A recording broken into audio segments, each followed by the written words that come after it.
السلام عليكم ورحمة الله تعالى وبركاته. كسو دوادا عشر كيني طبناد ابليكيشن كا اكسل كا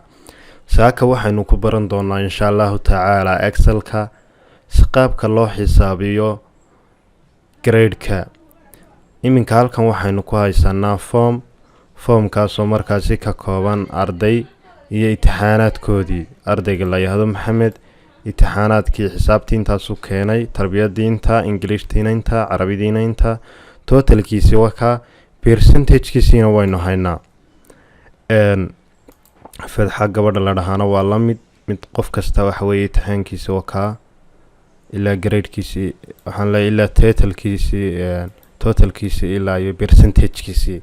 haddaba saaka waxa casharkeena uu daaran yahay qaabka loo xisaabinayo grade-ka lama xisaabin karo ilaa aad percentage ka hesho percentage-kana lama xisaabin karo ilaa aad total ka hesho marka qaabkaasi ayay isu khuseeyaan oo isugu jiraan haddaba grade-ka waxaan xisaabin doonaa insha Allah taala percentage-ka naga waagna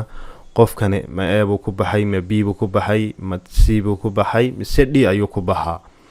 markaasi waxaan halkan ayaan leenahay equal waxaynu leenahay if haddii grade-kani uu ka wan yahay baynu leenahay 80% aynu eeda ka bilownay 80% hakad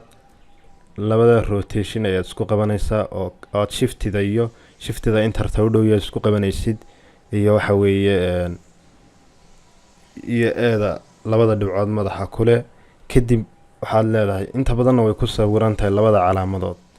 shiftun baad raacinaysaa dadna labada kooma yar meesha ay ku sawiran yihiin ayaad isku taabanaysaa kadib waxaan leenahay haddii grade-kan uu 80 ka weeyahay u soo qorbaynu leenahay hakad if haddii kale oo grade-kani uu ka wan yahay 70%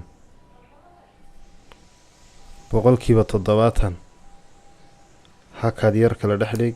labadii rotation B soo qorbaynu leenahay haddana hakad if haddii kale waxa weeye grade-kaasi uu ka wan yahay 60% hakad yar u soo qorbaynu leenahay C wixii inta ka sii hooseeyana hakad waxaad u soo qortaa baynu leenahay double rotation wax ifoo kale qorimayno D ayaynu leenahay kadibna waxaynu leenahay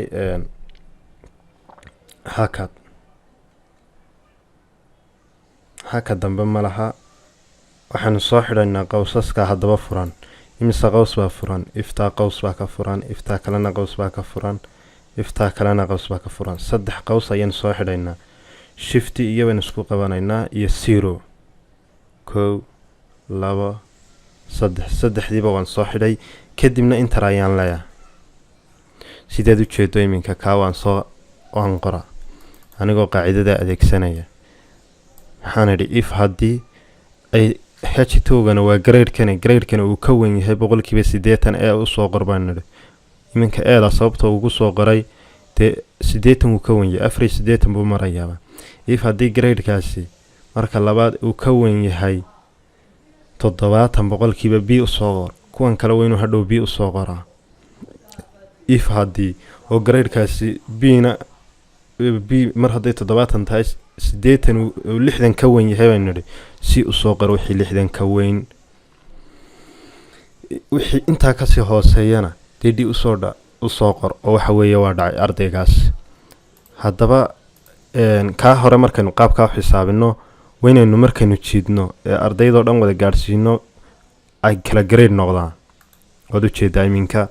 labadan dambe waa B oo 80 ma gaaraan labada horena 80 mar haday gaaraan waxaanu nidhi waa labada horena haday mar haday 80 gaareen waa A labadan dambena mar haday 70 marayaan waa B hadaynu mid C ka dhigno kan ban ka soo qaad 12 inuu English ta keenay D buu qaatay kan eeda ka soo qaad inuu qaatay 12 English ta isaguna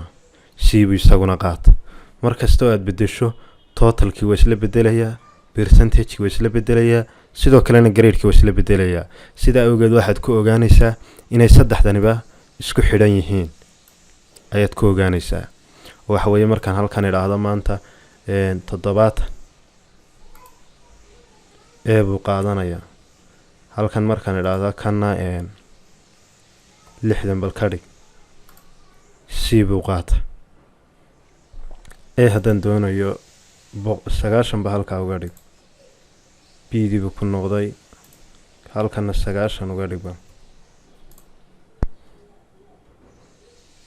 halkana 80 uga dhig, halkana 78 uga dhig, buu noqdaa. marka qaabkaasi ayaa gradeka loo xisaabiyaa. intaynu casharka xiga ku kulmi doono waxaan idinku salaamayaa salaanta islaamka. assalaamu calaykum waraxmatullaahi tacaala wabarakaatu.